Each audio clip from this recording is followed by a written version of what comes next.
Al Jazeera is banned in the UAE, is banned in Saudi Arabia. Al Jazeera is flourishing in different countries, including Canada. Al Jazeera is a hypocritical channel because in English, Al Jazeera English defends the LGBT community. Al Jazeera Arabic is the official spokesman for Hamas. See this hypocrisy? People in Canada, people of good heart in Canada, and Canadians are so good-hearted people, they don't get it. They think, oh, what, it's all free. Get it. And we know their lies so well. When it comes to Israel, I defend Israel strenuously because of my journey that really should give you hope of how people can change. I was born and raised in Saudi Arabia. I was raised a very religious Muslim. I memorized the whole Quran, 114 chapters, at the age of 16. I read the 6 books of Sunnah, Bukhari, Muslim, At-Tirmidhi, and Nasa'i, Ibn Dawood. I know them by heart. I can call myself that I was a very extreme Muslim who really believed in so many things that you hear right now on the streets of Canada, US, Britain, and elsewhere. Enmity between Israel and Muslims is eternal. We can never trust Jews and Christians or take them as friends. We have so many verses and so many narratives attributed to Prophet Muhammad that teach you lots of things that happened in the 7th century, and we believe that these are continuously applied in all times.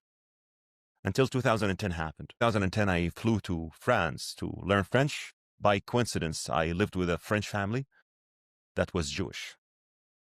And you don't want to know what happened when I saw the big Star of David in their living room. I was about to scream that I couldn't be living with a Jewish family. And I wrote an email to the school. I still have the email. I don't feel proud of it, but this part of my journey, I asked for a transfer because I don't feel comfortable being with a Jewish family. Thank God that family was Mizrahi Jewish family. They had very good food, and food actually did it. Two Shabbat dinners, and then I was convinced, okay, you know what? I'm gonna listen more. Actually, in that stay, in the 9-month stay, I had this inner battle between convictions that I had when I was in school and realities. And I saw lots of my convictions shatter when it comes to Israel and Judaism. We had so many great discussions in that period. I went to France to study French, ended up learning Hebrew and Judaism. It was a very strange thing to happen. But when I went back to Saudi, I do remember that I had a discussion with my mom that I started to have a change of heart of so many things that were taught because I've seen them like shattering in front of my eyes. My mom told me, Loay, 2 months and you will go back to the Loay that we know. You're under a sudden fascination with this family. 15 years. Not 2 months, 15 years and counting. You know why? Because when you're indoctrinated with an idea or with an ideology, this is what you know. Why do you hate Jews? Because we have narratives or we have hadiths or we have incidents that tell us we should hate Jews and Christians. Have you ever met a Jew? No. Do those who hate Jews in Arabia or in the Arab world, have they ever met a Jew? Never met a Jew, never met an Israeli. They never been to Israel. With all my advocacy for Israel, I only been to Israel the first time in 2024, November, the time of war. And it was an absolute great visit. When I realized what Israel is giving to the world and why Israel is being fought. But I want to say that I started my advocacy for people to people, Muslim-Jewish reconciliation. I decided to learn that Islam as a faith has many versions. There is a radical Islam and there is a spiritual Islam. There is a spiritual Islam where a Muslim prays, fasts, go to Mecca, perform Hajj, and be a good citizen in the community that he lives in. And this is a Muslim that no one should be against. But there are Muslims who take Islam into a radical version to proselytize others to live the way they want to live and to, that's the most important, and to mandate their way of living and to control them. This is the problem that the West doesn't understand. And when I say the West, I'm saying Canada, US, UK, and other places. They don't understand that there are so many radicals who come to your country not to assimilate, but to mandate. Not to assimilate, but to actually take control of your liberal freedoms and misuse them in order to change the society. And this is so dangerous. And this is why I want to say that I'm so privileged and honored that there is an organization here in Canada called Secure Canada. It launched an initiative that is called Counter-Muslim Voices. It promotes Muslim voices that stand against the radicals and the extremists to speak up and to support them, differentiate between radical Islam and spiritual Islam, and to stand against those radicals, especially that we are the ones who know who the radicals are. Ask those who overcome radicalism how radical Islam really looks like and how it's dangerous. So why am I fighting the good fight for combating anti-Semitism? Because I know for sure history. I love history. I'm a history buff.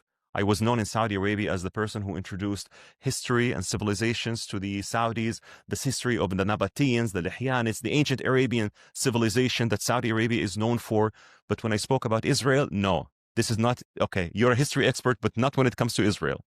So I started to talk about Israel's history to the Arab world and telling them that the Jews are not foreign colonialists in their ancestral homeland, that Zionism is absolutely a national movement, calls for the right of the Jewish people of self-determination in their ancestral homeland, that Zionism is not a slur, it's not an insult to be a Zionist. And I really do this counter voice by doing something that I would say reclaiming the narrative, by pushing counter narratives. So we have so many counter narratives in the Arab world, for example, that Jesus is Palestinian.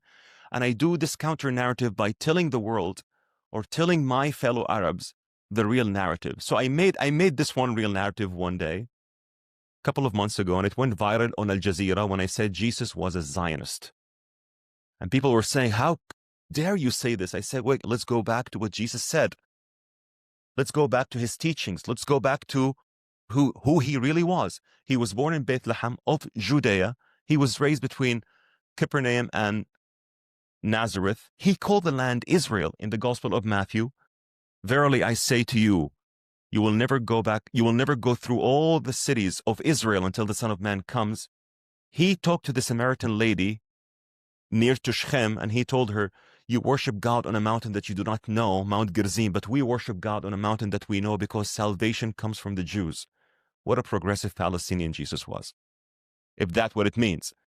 And then, by creating these counter-narratives from someone who was very extreme when he was young, it makes people ponder and think why this person is speaking the truth. Anti-Semitism starts with Jews, but it ends with everyone else.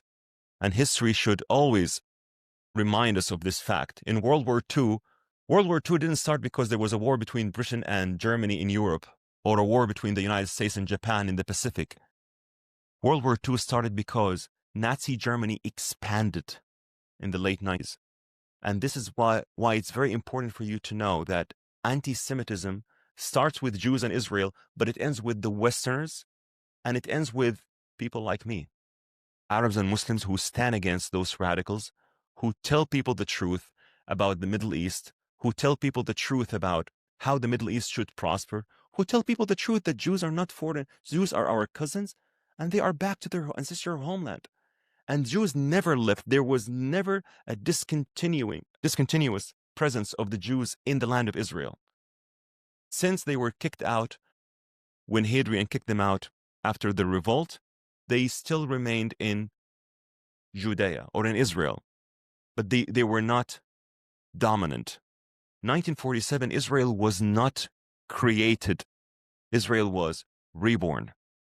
Israel is not 76 years old. Israel is 3,000 years old. It's one of the fewest countries or states in the world that has its name in history. And this is why I'm saying history and archaeology is the most important weapon that Israel is not using so well. And those who oppose it, they should learn a lot about archaeology and facts. I had a conversation with a friend of mine when I was in Israel in my visit. He told me, Loay, stop linking everything to Israel. I told him, Ilyas, he's Saudi from Jeddah. I told him, Ilyas, I will start doing so when you change your name. Because your name is Ilyas. You are named after a Jewish prophet who lived in the land of Israel. His name was Eliyahu. But you have the Greek name of his name. Ilyas comes from Eliyahu, which is the Lord is my God. And by the way, I am here in Haifa, standing on the mountain that the very person you're named after stood here against 400 false prophets of Baal, calling them to worship the God of Israel. Mount, you know what's the mount? Mount Carmel, exactly. So he said, no, we know Elias is a prophet and that's it. Don't get me beyond that point. And that is the problem. And that is the missing link that many Arabs and Muslims don't really have. Also similar to an Egyptian friend of mine, he's also an extended family member. His name is Yunus.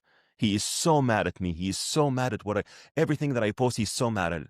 I said, Yunus, let me remind you that your name comes from the Greek form of Yonah, which means in Hebrew, a dove.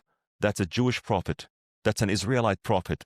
That's a Hebrew prophet who was so Zionist that when God told him, go to Nineveh because their evil has risen, he said, how could you send me to the enemies of my people and ask for their repentance? And I know that you would forgive them. If I'm not going to go to Assyria. I'm not going to go to Nineveh. And then you are named after that very prophet. And then you're saying that Israel is not legitimate. Israel is a foreign colonialist state. Lots of education needs to be done. And this is what I do on social media. I educate my fellow Arabs and Muslims about Israel because I believe that it's a common heritage between Muslims and Jews. It's a very common heritage. And also, on the other side, fight radicalism that I know very well how it starts and I know very well how it ends. And heed the warning from those who know, dear people of Canada, because you do not really know what these people do. As I said it, many radicals who we kicked out of our countries come to your country not to assimilate, but to dominate. Please remember, they don't come to assimilate. They don't come to become law-abiding citizens of Canada. They come to dominate, and they want to preach you that what made them flee is what's going to make you prosperous. And because you are kind-hearted people, especially Canadians, very kind-hearted people, they are not aware of how their liberal freedom is being misused to promote lots of anti-Semitic rhetoric that will be having fierce consequences even on the Canadians themselves, even if they are not Jews. This is why I fight the good fight, and I believe it's a good fight. It's a fight that comes with a price, and I paid the price, and I will continue paying the price. But you know what? Zero regrets. You know why? Because those people who are against the Western values and against Canada and against the US and against Israel, one day I was in their shoes. I saw the darkness, and I saw how it looks like. And thank you so much. I'm not going back. And I've seen the light. I've conquered the darkness. I defeated it proudly. I lost friends. I gained more amazing friends. I lost opportunities. I gained more amazing opportunities. And this is a good fight. I'm doing this for myself, for my fellow Arabs, and most importantly, for Abraham, to see his children prosper and thrive together in the Middle East. Thank you. You know what is the biggest misinformation that we need to tackle on an official level and then public level? That Israel is a white colonialist result of a European colonialism. Right. That Israel is an legitimate state. That there are people who claim or who say that they are Jews but stand against Israel. By the way, I met some of them here in Ottawa. So because of this confusion, many people are confused in the Arab world by saying, we're not against the Jews, we're against the Zionists. And this is a big lie. This is a big lie. And second of all, that people think of Israel as a foreign colonialist state. So debunking this misinformation is so important. And for the Jews, growing your alliance with your non-Jewish friends, especially the Arabs and Muslims and the Christians, of course, as well, is very important in fighting this fight. I met so many Jewish students here in Canada, in Montreal, in Toronto, in different places, and they told me they were afraid to go to a class because they are being intimidated by the pro-Hamas supporters. This is not freedom of speech. And I want to tell him that if you think it will not get to you and to your other fellow Canadian citizens who are not Jewish, trust me, you are wrong. We know exactly how these people think. They want to dominate. They are using the liberal freedom as a ladder to climb and achieve whatever they want. As soon as they get what they want, they will throw the ladder away. Be aware of the danger of the Muslim Brotherhood and of those radicals who are not welcome in countries in the Arab world that are very progressive, that are very moderate, that are very modern, like the UAE, like Saudi Arabia. Why do you think Why do you think a UAE, like a Muslim country like the UAE or Saudi Arabia, banned the Muslim Brotherhood? And how do you feel when they are banned, they come and find refuge in Canada, in London, in Leeds, in Birmingham? I was so worried last week when I was in Leeds, and I saw the Islamic Relief everywhere. You know, Islamic Relief is a terrorist organization in the UAE. And I say to the British people, or to the people of England, you don't really get it. You don't understand. The only country that is, in my opinion, that is waking up, understand this danger is now the US. This current administration, what it's doing with the students, when it happens to revoking the visa because of those people who support Hamas or this is the right thing to do. By the way, no country in the world is obliged to explain to the students or to the visitors why your visa is revoked. It could be your visa is revoked without further explanation. But there are explanations that make sense. Supporting Hamas, supporting a terrorist group that kidnaps toddlers, that started this ugly war that we're talking about right now. It's an ugly war. Of course it's an ugly war. But it's a war. I'm sorry, Mr. Ambassador, I don't want to take your position in defending Israel. It's a war that Israel didn't ask for, didn't want, and didn't start. It's an ugly war. It's an ugly war that Hamas can end right now if it lays down its arm. It's an ugly war. When people say, my God, in the Arab world, when this will stop? And they show the devastation of Gaza. This will stop when Hamas lays down its arms. So I would advise this Prime Minister, the voices from the region, the Arabs and Muslims voices in specific from the region who know the danger of this radical extremism will be your ally in telling you what works good for your country. Right.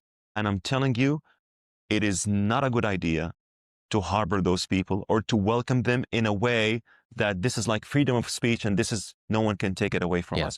It will hunt you and it will come to your doorstep soon. Heed the warning of those who know. One issue that I would imagine would be influencing the way that a prime minister is thinking about these issues, in the same way that it constricts my thinking and ability to speak freely sometimes about these issues, is this fear of being labeled Islamophobic. And in large part, there's been a blurring of the line, intentionally, in my opinion, between actual anti-Muslim discrimination, which I think is a more accurate way of talking about Islamophobia. To me, is not the right way to frame that sort of train of thought. It would be something closer to anti-Muslim discrimination. There's been a blurring of the line between that and then criticism, legitimate criticism of political Islamism. And that's something that a lot of people struggle with, whether we're writing op-eds or on podcasts or public speaking. This is why it's important to come from the counter-Muslim voice. Yes. First of all, as the people say in France, je suis d'accord avec toi. I totally agree with you. The word Islamophobia is a word created by extremists to protect them from being criticized for their actions. Now, you hear it from an Arab and a Muslim. There is a difference between anti-Muslim bigotry and Islamophobia. You have valid reasons or rational reasons to be afraid of Al-Qaeda. I'm afraid of Al-Qaeda. I'm afraid of ISIS. I'm afraid of Hamas. Of course, they keep threatening even the Arab and Muslim voices who stand against them. And by the way, it's so preposterous, allow me to say this, that many of those who threaten the Muslim and Arab voices, they reside in Vancouver and in London and Washington, D.C. And they call us Zionists and traitors. We are traitors, while they are living in Canada, living in the U.S., and they don't see this treason. So there is a difference between anti-Muslim bigotry, a person who doesn't actually takes action for Muslims, for being Muslims, like the one that happened, for example, in Christchurch in New Zealand, when someone walked into a mosque, killed the people peacefully praying in a mosque. This is anti-Muslim bigotry. But criticizing the radical extremists who take cover with Islam is not Islam. First of all, I tell you, this word has to be stopped from using.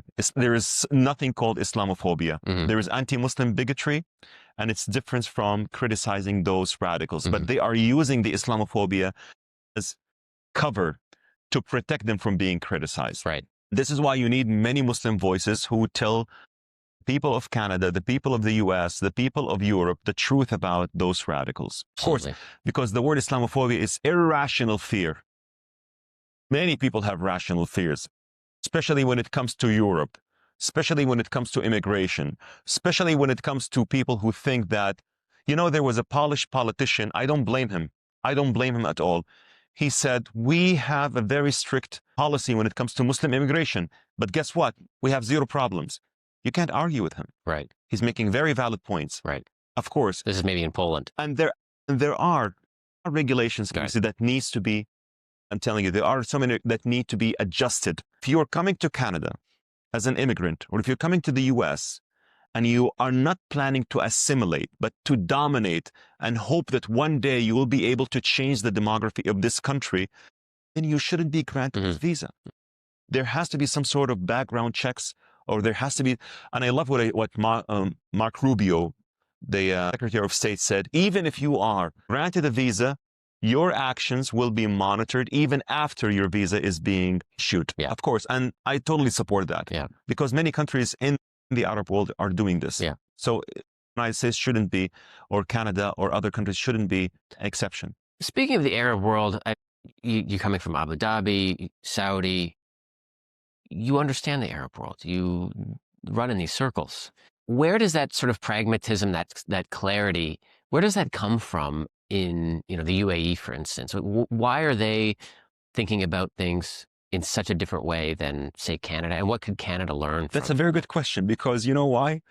Because Muslim Brotherhood was operating in the UAE in late 70s, late 80s, and late 90s. The leaders of the UAE were actually thinking that the Muslim Brotherhood is an Islamic movement that wants to prosper in the region, but then they saw the reality of these movements. Saudi Arabia did the same. Egypt did the same also with the Muslim Brotherhood when they took over control, and then they wanted to change lots of the system. Yeah. So this clarity comes from experience, Yeah. exactly. And when we advise our friends in the West, it's because we don't want to see the fall of Europe. I don't want to see the fall of Canada. I don't want to see the fall of the US. But when I go to England, I really don't feel comfortable seeing the slogan "From the river to the sea" on the parliament. And I ask my Canadian, or I ask my British friends, do you really understand what the word "from the river to the sea" in Arabic, with all the things that are interlinked in Hamas charter, really refer to? You understand that they refer to the final battle supposedly between Muslims and Jews. And I don't believe that this hadith is correctly narrated to Prophet Muhammad, that the enmity is eternal, and we will have a final battle where a Jew, not a Zionist, Natori Carter, hello, a Jew, where a Jew hides behind a tree, and then a Muslim would say, "O Muslim," the tree would say, "O Muslim, there's a Jew behind me, come and kill him." And I always say to those who say so, especially in the Muslim, they say this hadith will happen in time when Jesus comes back, because as Muslims, we believe that Jesus will come back. So I say, what if a tree was referring to Jesus as a Jew sitting behind him, because Jesus was also Jewish? So you see this contradiction. Right. So I would say that experience was actually the reason why this clarity, because Muslim Brotherhoods were so active in the UAE, so active, and they were so welcomed by the leadership, but they misused this, and they are now taking their cancer from the countries that they failed to the countries that want to fail. And I hope it is not too late for Canada, at least. I think it's too late for the UK. Is that right? And I say this to my British friends. Yeah. You feel that there? I feel it. I feel like it's, when I saw the Islamic relief everywhere, and I say, oh, you feel safe in the UK?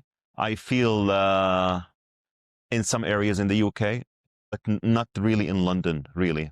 It's becoming Londonistan. Right. And those people are not really aware of what's going to bring them. It's going to bring them chaos and anarchy. And I don't want this to happen. Right. We don't want this to happen. No, of course. On the keeping in this line of thinking in the Middle East, on social media, you have a huge social media presence. You speak all over the world. You interact with Arab communities all over the world. I speak in Arabic, English, in different languages Hebrew. as well. I speak also in Arab media that are anti-Israel, because they want to hear a different point of view.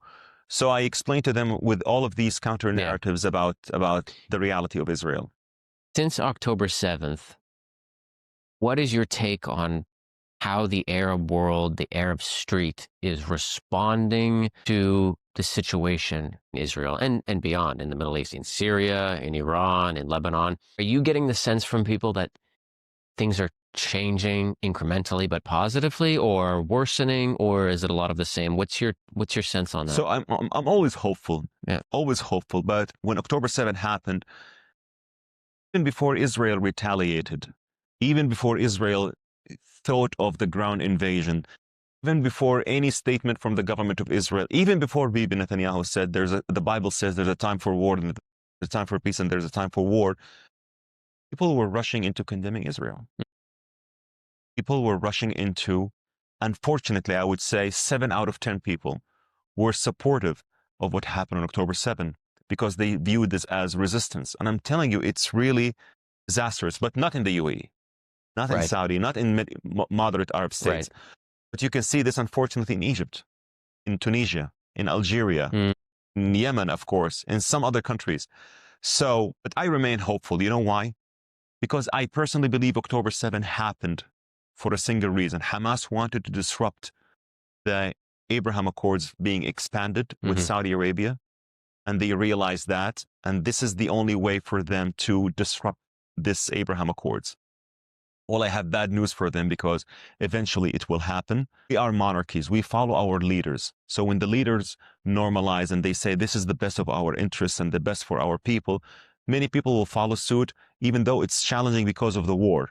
And when people come to me and say, what about the Palestinians, our dearly brother Palestinians? I say to them what I say everywhere else. I say war is ugly, and I absolutely sympathize with the Palestinians for losing their lives in Gaza. You know, the Bible or the Talmud and the Quran, they share the same commandment when it comes to if you kill one person, if you kill one innocent person, you kill all humanity. And if you save one innocent person, you save all humanity. And I say to them, I share with you the grief. And I wish that those Palestinians, even though I don't trust the Ministry of Health in Gaza, which is Hamas, I would say the 10,000 or the 20,000 who were killed, they shouldn't have been killed. This war shouldn't have happened.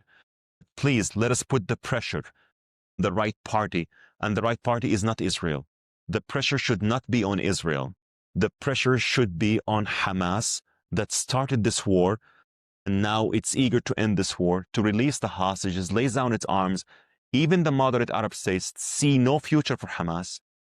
Even the European Union sees no future for Hamas. The US, Canada, and other states, they see no future for Hamas. So what is the point of fighting?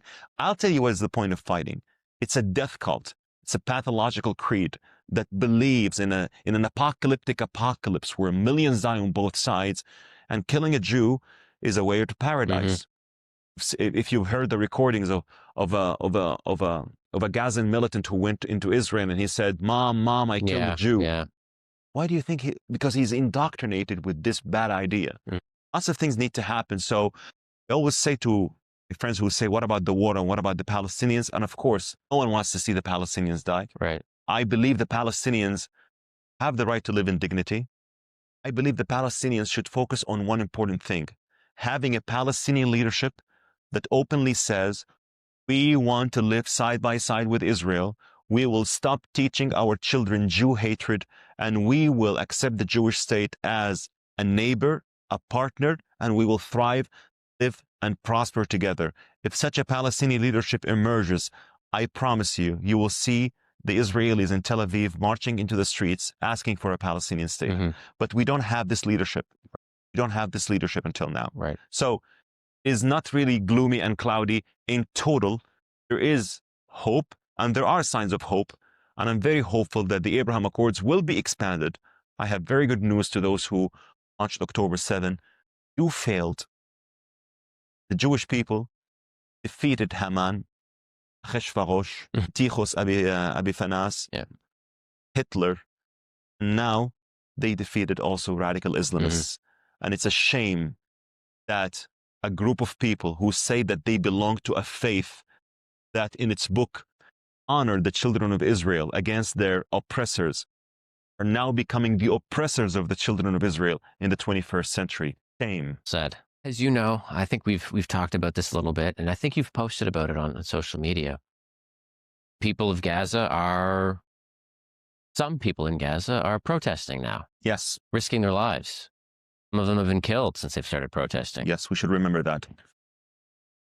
That's not getting much attention here at all. You're not going to really see this on CBC or CTV. I have my ideas of why that is. What's your sense and of why those sorts of developments, they just don't make their way into the mainstream? What do you think about that? And how can we do a better job of, taking the realities on the ground in Gaza, some of them which are very inconvenient to people that are sympathetic with the extremist cause? How do we break that barrier? So first of all, thank you for acknowledging the fact that there are people in Gaza protesting against Hamas. And I always say to people that Nietzsche said something very bright in Beyond Good and Evil. If you're fighting with monsters, you should take it to yourself that you should take it that you yourself don't become a monster. And I don't really agree with those who say all Gazans are Hamas. Right. I say this is wrong. There are Gazans who stood against Hamas, even from day one, even when October 7 happened. There are innocent Gazans, and there are Gazans who stand against Hamas, who protest against Hamas, and who paid their lives against Hamas. So why is this not taking to the dominant TV channels? The same reason why no one is paying attention to Muslims killing Muslims in Sudan. Or the same when it happens to same reason why when Muslim extremists kill Christians in Nigeria, no one is talking about it. No Jews, right? No news. This is actual. So the second reason is it does not really serve the purpose of showing the world the truth about the anti-Hamas crowds among the Palestinians. Right. There are many people, especially Al Jazeera, don't like these protests, by the way, and they never show you that it was by the Palestinians. It shows you by traitors or by those who are not actually Palestinians. So it doesn't serve the narrative, the mainstream narrative that Israel is responsible for what's happening right now in this war. Right. And I'm saying this to people who say, but what about the reputation of Israel? I say, yes, the reputation of Israel, there's been a lot of damage, but Israel now is in survival mode. You are in survival mode. You fight for your very existence first, and then you see how to fix your reputation second. What happened on October 7 was horrendous, and it was pure evil, and everyone should know that. But I agree with you, we should put more focus on the Palestinians who are protesting against Hamas, who are protesting against the Islamic Jihad. I met many Palestinians in America and in different places who say, Loay, wallahi, we want to live side by side with Israel. We don't want to be ruled by those radical fanatics. And this is why, by the way, Casey, when you see what's happening right now, this is the end result of living under extremists and Islamists. And this should be a warning to Canada and to other people in the West that if these people reach power, they will just come to you with ties and tuxedos, but eventually they will be Hamas, and you will be having the same consequences that the people of Gaza are having because they accepted to be living under a Muslim Brotherhood faction, which is Hamas. Yeah, absolutely. Well, we have professors in the room, we have entrepreneurs, we have diplomats. I want to open it up for some questions. Ambassador Moed in the back here. Thank you for speaking your mind. You're not defending Israel. You are doing a great job for the people of the Middle East. You are an embodiment of values that you believe in, that we believe in, that others don't. And the way that you verbalize that challenge of difference between the values that we hold and others, I think is extremely poignant and very timely. When we are talking about love thy neighbor as thyself, this is what you're doing. And I thank you for that. I value that very much. I respect that very much because this is how we would like to see our whole world actually operating.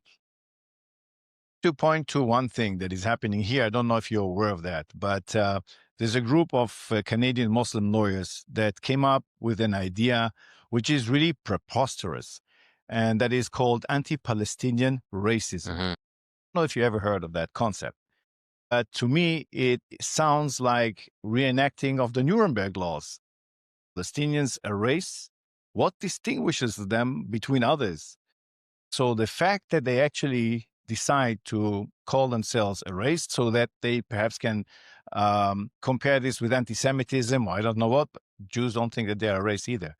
But it's just preposterous. So this is an idea that is taking roots here in Canada, because people say, well, actually, yes, we have something against Islam, against Muslims, which is Islamophobia, and maybe also a phenomenon, as you mentioned. But maybe if we look at it from a racial perspective, that will help us support them more, or I don't know what. Is, in my mind, one of the biggest challenges that I'm facing here in Canada, explaining to people why this is so fundamentally wrong to talk about anti-Palestinian racism. There are a lot of issues and challenges that are fine politically and so on, maybe culturally, but not in that sense. So I just wanted to hear your observation. I agree with you, Mr. Ambassador. And you need your allies to speak also the language of there's nothing called anti-Palestinian. By the way, the Palestinians are Arabs, and they were never called Palestinians before 1948. We have to understand that very well. The word Palestinian was actually a name for all the inhabitants of the land, even the Jews. This is why you say Golda Meir saying, I am a Palestinian in this sense. But then it became a word known for the Arabs living in the land of Israel after the UN resolution when it happened in 1947. So the Palestinians are Arabs. And even those who say, no, they are not, look at their last names. Look at their last names. Their last names indicate where they originally came from, and they are Arabs. And the thing that we need to focus on right now is to how can we rehabilitate Muslim-Jewish relations and this Arab-Israeli relations by actually working more and more on the Abraham Accords.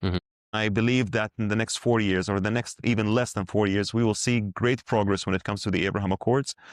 But people in the West, especially in Canada, you really need to get their from the right places, especially from the people of the Middle East.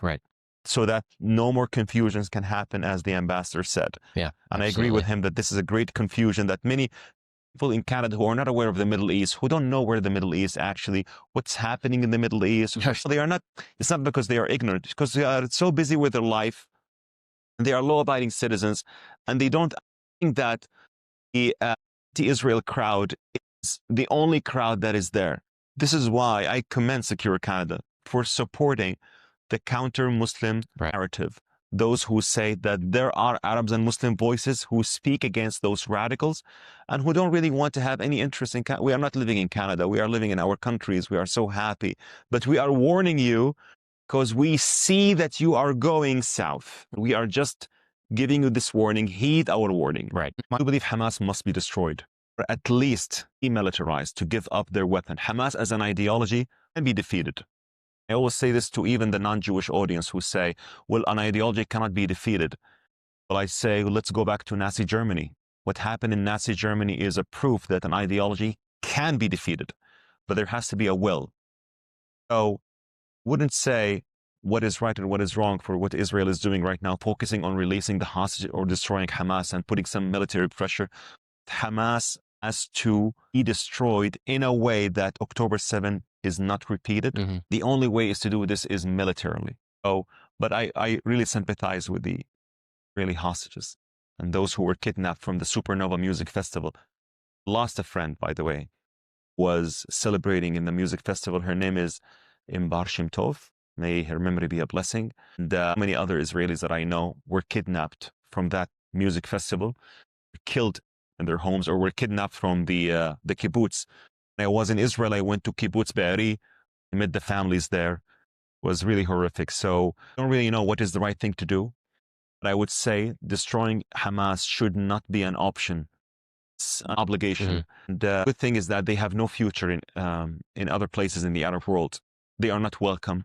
Their ideology and their Muslim Brotherhood ideology is not really welcome. They are welcome here, Canada, and they are welcome in the UK, and they are welcome in the US. With the US, no, the US, honestly, recently, seen great progress when it comes to telling the visitors and telling the students that this will not be tolerated anymore. Why can't Canada do this?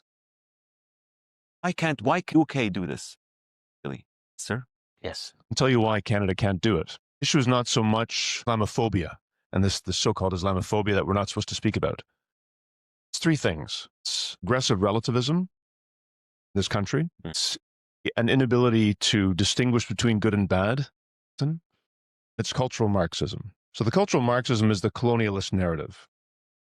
And I think the Muslim Brotherhood that is in charge of the two largest Muslim associations of this country, the Muslim Association of Canada and the National Council of Canadian Muslims, fully in league with the Brotherhood. This is known to those of us that work in this space.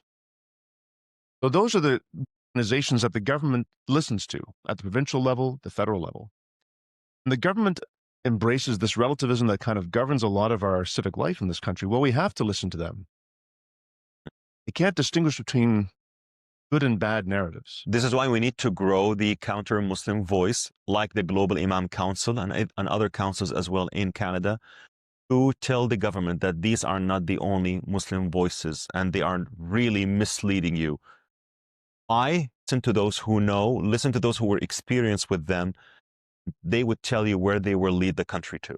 I think the relativism point and the cultural Marxism point is that a lot of Canadians will view, much as they know about it, they'll view this narrative through a domestic lens. So the whole language around colonialism here in Canada is bound up with our relationship with the Indigenous peoples of this country, with that history. So they see it maybe implicitly through that lens. And so this cultural Marxism is very, very powerful right now in the country. So if someone is portrayed as the victim, someone is portrayed as being oppressed by a colonial power, there might not be explicit support for that, but there's a sense that, oh, those Christians and those Jews, maybe they're getting what they sowed. They're reaping what they sowed. They were speaking about Christians here in this country that ran residential schools, or, Jews in Israel. So I think this is, in the Canadian context, there's many, many layers, both domestic issues. People often maybe implicitly see through those lenses when they're looking at the situation in Israel. But this has to change, Pastor. Absolutely. And I always say this, I'm really grateful myself and the other Arab peace activists for people like Casey for bringing the counter-Muslim voice to speak up in so many venues. I am flying from Canada to the US. I'm going for the first time to Wyoming. I was invited by a Chabad there, and I was saying, do you have Chabad in Wyoming? Should I bring my cowboy hat or something? Because Wyoming to me is the Wild West. The fact that you're bringing voices, self, Amjad, and other people as well, to tell people in Canada and the US that there are other Muslim voices who stand for peace, who stand for the regional integration, and who know radicals so well, is a way forward. No, we cannot change people overnight, but at least we plant the seeds. Let's plant the seeds. Help us plant the seeds so that one day maybe a true change would happen. We don't really have an interest in Canada or in the US or in the UK as people who are visitors. We are warning this for your own sake, because we've been there and we know how it looks like, and we're seeing now Europe is going to this direction, and we don't want that to happen because it will affect us one day. It will affect us all. We have a question here from Pamela. Got a mic here for you, Pamela. Thank you. Just wanted to mention that the anti-Palestinian racism idea appears in the recent documents that the federal government produced on Islamophobia. Just for people's awareness, you're I'm a professor of history at Carleton University, yes, and one of the three executives of the Network of Engaged Canadian Academics, which is ever-growing organization fighting anti-Semitism in the universities. My question is just a point like this, anti-Palestinian racism taking hold here in some very difficult ways. What should I be having my students read? Where should I find all this? Where is this discussion going on, which I could say to my student, go read this. This is what I can assign in my classes. What can you direct me to? That's a very good question. And we have a lack of academia when it comes to this kind of topic, but we need to work on that. I cannot really direct your students to a certain, some sort of a book or place to read, but at least statements from the officials in the Arab world, like the Sheikh Abdullah and his sessions. And sessions like this for the peace activists, learning from different voices, is very important. But we have a problem in the academic field in the Arab world by letting a different voice to speak up. This is warning. This is alarming. And I always say that one of the things that need to happen immediately after this war ends in Gaza is the de-radicalization. I believe the UAE will play a great role in this de-radicalization because the education system in the UAE promotes tolerance, coexistence, and even the government itself. It promotes the Abrahamic family house where you have a church and a synagogue and a mosque sitting side by side. They completely changed their educational curriculum. Absolutely. You know when that happened, to be specific?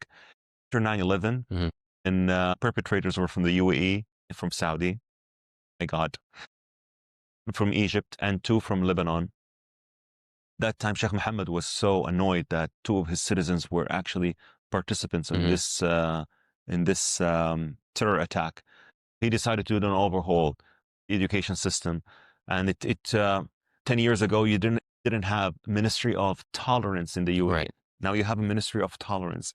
You have a Year for Humanity. You have Christians flourishing in the UAE from different denominations, and also there's a big Hindu temple that was inaugurated like a year ago.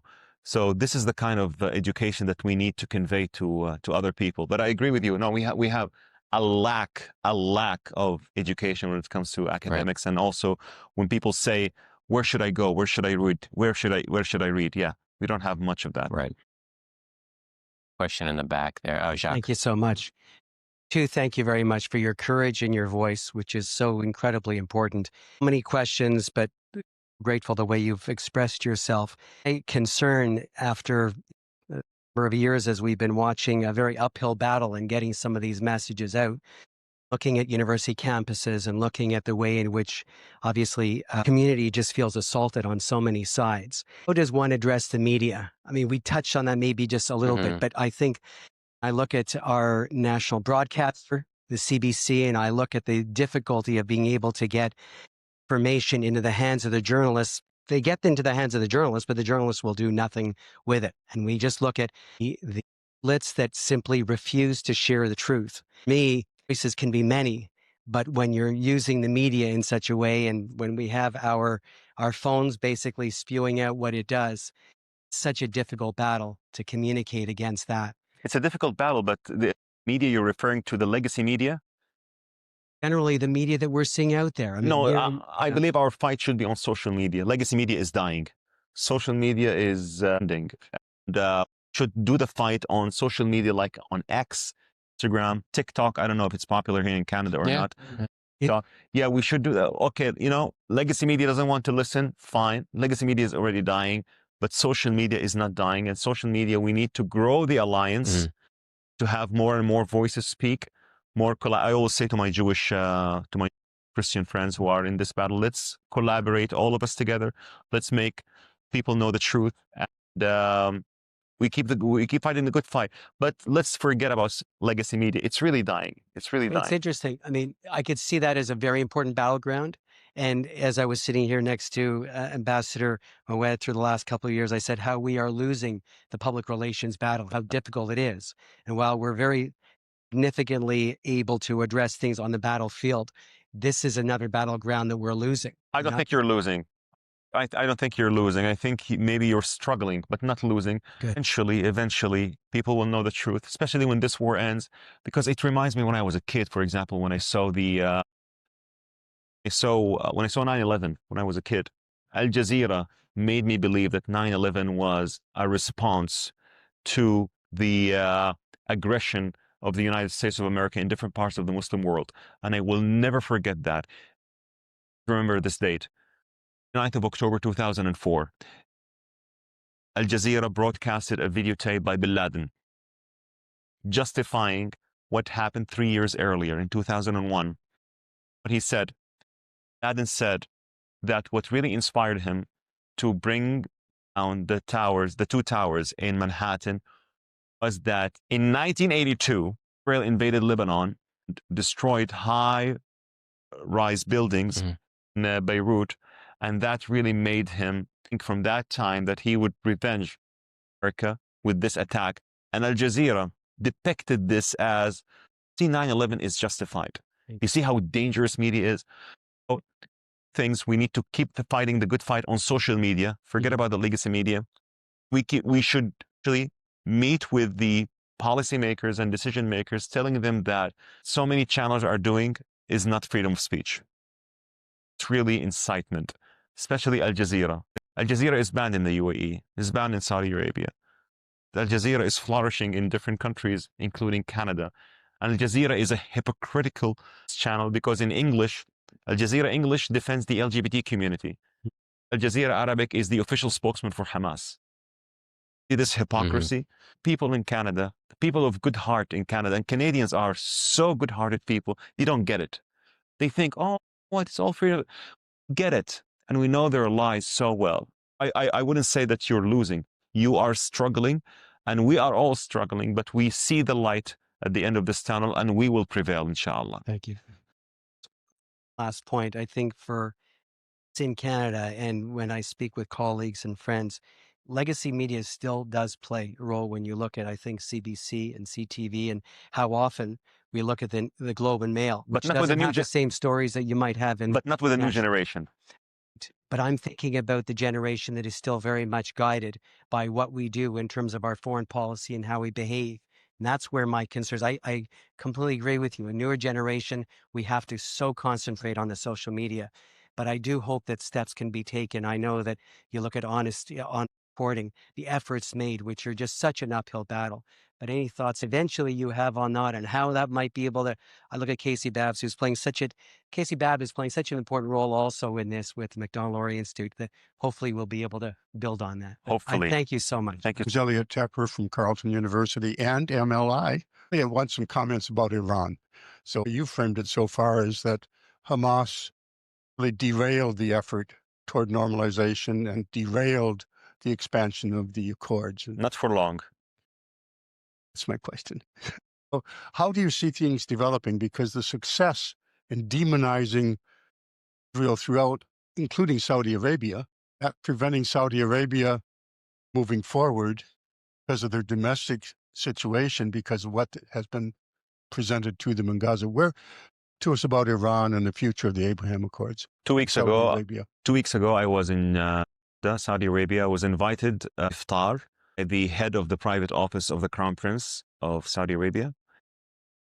Immediately afterwards, I flew to Israel to participate in the filming. I'll be the voice, the Arab voice in the Museum of Tolerance in Jerusalem. I couldn't fly directly from Saudi to Israel. I had to go to Dubai and take a flight, fly Dubai to Israel. Let me tell you the impressions that I really want you to understand about Saudi Arabia. Saudi Arabia is led by an ambitious crown prince, Mohammed bin Salman. He's a very ambitious leader. He wants to take Saudi Arabia to the next level.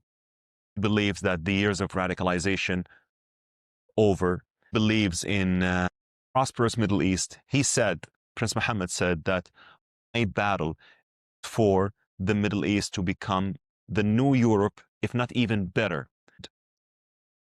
Said in the interview before October 7 that every day we're getting closer for normalizing with Israel.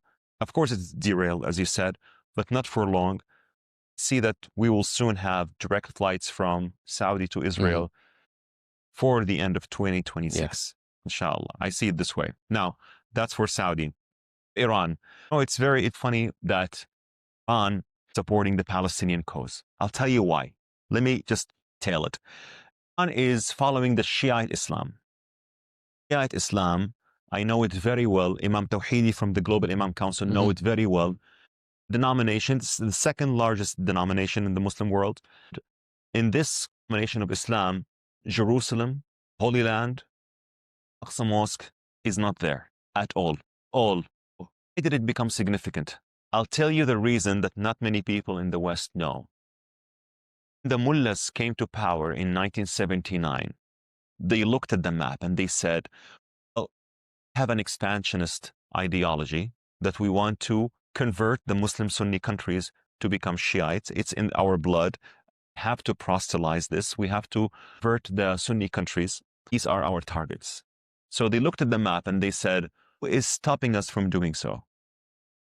Is the deterrence could be the problem in doing so? The answer is Israel. How could we fight Israel? We are the Persians. We don't have a problem with Israel, really. Forget that Cyrus the Great was the person who said, and he commanded me to build him a house in Jerusalem that is in Judea. So Cyrus the Great and the Persians had very good amends with Israel over the Jewish people. How could we do this? Hop on the Palestinian cause and pretend that we are supporters of the Palestinians to remove this deterrence, and then we don't really give a damn about the Palestinian cause, and then we can take control of the Muslim Sunni countries. This is why they made the strategy of the International Day of Al-Quds. When was it significant, Al-Quds, in the Shiite denomination? Never. I'll give you an example. Very famous scholar in the Shiite denomination. His name is Ja'far al-Sadiq. He is one of the of Prophet Muhammad, and not disciples, I'm sorry, one of the descendants of Prophet Muhammad. He was asked in the 10th century, what is the big deal of the mosque in Levant? Very important for us as Muslims. The mosque in Levant, they were referring to Al-Aqsa Mosque. Mm-hmm. Said the one in Najaf is more important. One in Najaf in Iraq is most important. So unhopped Palestinian cause to the emotional support from the Muslims who don't really know enough about the Shiite domination, in order to stop the deterrence that would, if it goes away, that would actually allow them to proselytize Sunni countries, convert them to their denomination. That is the real reason why Iran hopped on the Palestinian cause. But they don't really, in their ideology, Palestine, Quds, Jerusalem is not there. So funny, I always say this, it's so funny to remind my fellow Muslims, the word Quds from the Arabic word al-Maqdis, which comes from the Hebrew word Beit HaMikdash. And it's so ironic that I find even some, unfortunately to say this, pastor, Arab Christians who come to me and who say, how could you say Jewish temple Beit HaMikdash? Not there. It's the so-called temple. Imagine a Christian would call the temple the so-called temple, and then Jesus in the Bible prayed in the temple, and he also preached in the temple, and he recognized the temple, and you have even Arab Christians who say there's nothing called the Jewish temple. It's the so-called temple. Because the so-called temple is a propaganda that was populated by Al Jazeera to counter the narrative of the Jews having existence in this land. I think we have time for maybe one or two more questions here. Yep. And then Jackie, then we have one more right down here. I will write a post about what the Shiites, what the Imam, because people when I said it in one of the I said it in a Muslim was in Leeds. I'm sorry, when I was in Manchester, I spoke in Manchester School, Manchester Grammar School, and the audience was not Jewish, was not Christian, was Muslim. I said that. Many people said, where is this written? When I showed it to them, it was a shock. So I need to That'd be great. I need to post about it. I need to write a post about it and to show them where this Imam said this about Al-Quds. It had no significance, and suddenly everyone now is waking up and they care about Al-Quds. But of course, we know why that is. Because Israel is a deterrence to Iran when it comes to expanding their ideology in the Middle East. Abraham Accords happened. One of my relatives from Saudi Arabia and Egypt, they came to the UAE and they said, we want to meet your friends. Your friends are like the Jewish people. We want to meet your friends and sit with them and ask them lots of questions. When Expo happened, many of my friends from Jeddah, Saudi Arabia, they visited the Israeli pavilion. Many of them came to me and said, well, your friends are not that bad. They are not that good, but they are not that bad. Do remember that when I was honored by ADL in the ADL annual summit, I was hands with David Schwimmer. And you have to know one thing. People in the Gulf and in the Arab world, they worship friends. David Schwimmer is not an actor. David Schwimmer is. So when I took a photo with David Schwimmer on stage, it was the only photo in my Instagram that got 24,000 likes. Many people commented, I hate Jews, but I love this guy. You see the influence? You see the influence? Yeah. You see the influence? Can I ask you then something, as somebody who has this incredible influence and power? Please promote more the idea that actually the world needs educational systems for young children, foster the kind of knowledge that you are also sharing, that you read the Bible, you read the Talmud, you study. Actually, if we don't I went have through a very this, tough journey, by the way. So it's a tough journey. Yeah. I know, may every child go through it and become a young person as you are. Thank you so much. But I'm just saying I have to conclude. We have to get people to people more engaged. And this is the great thing about the Abraham Accords. With Egypt, even though I believe that my hero, President Sadat, was so sincere in making it people to people, it failed to be people to people. Peace with Egypt is security agreements, so with Jordan. But with the UAE, Bahrain, it's people to people, where people are meeting and mingling. And we need to improve that even more and more. It's now difficult because of the war, but when the war ends, I promise you, this is the next step. And I am working with other entrepreneurs and with other partners to make change programs. Bring Israelis and Arabs on a project in Africa where they just do something good, they mingle and they talk and they get to know each other. So you would serve different purposes with one stone. This is something that I look forward in building. Exchange program, because how I was changed, how I had the exchange program. It was an exchange program in Paris. Imagine that family wasn't French. Imagine that family wasn't Jewish. Wouldn't be sitting here. It's an eye-opening to many people. Loay, thank you for today. We're going to wrap there, but it's been a pleasure to have you and an honor. Thank you so much. Thank you so much for coming. Thank you. Thank you so much, Casey. And thank you again for coming. And thank you for bringing an Arab and a Muslim voice to speak up for the counter narrative. Always remember, Jewish allies are your best ally. With giving us this podium to speak, are winning together, inshallah. Thank you. Thanks, Loay.